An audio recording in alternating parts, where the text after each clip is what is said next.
तपाईहरुलाई म यो भिडियो देखाइरहेको छु। यो चाहिँ सबै पुरानो सामानहरु हो। डालो, कोदालो, चम्कोदाली भन्थ्यो।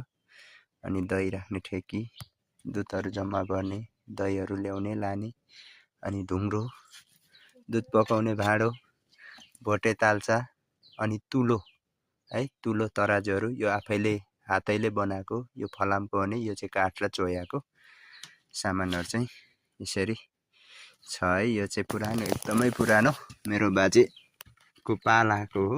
मेरो बाजे हुनुभन्दा अगाडिदेखिको हो यो सबै कुराहरु चाहिँ। अनि एकदमै पुरानो सामानहरु हो। यिनीहरु चाहिँ म अब धरानमा लगेर राख्ने छु, सबै सफा गरेर। अनि यिनीहरुलाई व्यवस्थित एउटा पर्सनल रुममा संग्रहालय जस्तै सजाएर राख्ने छु म। यिनीहरुको विभिन्न नामहरु लेखेर टाँसेर राख्ने छु। अनि यदि तपाईहरुलाई यिनीहरुको आफ्नो भाषाबाट के भन्नुहुन्छ, यिनीहरुको नाम तपाईहरुले भन्न सक्नुहुन्छ है। तपाईहरुको भाषामा के भन्छ, नेपालीमा के भन्छ, यी सामानहरुलाई तपाईहरुले मलाई भन्न सक्नुहुनेछ है। ल, धन्यवाद।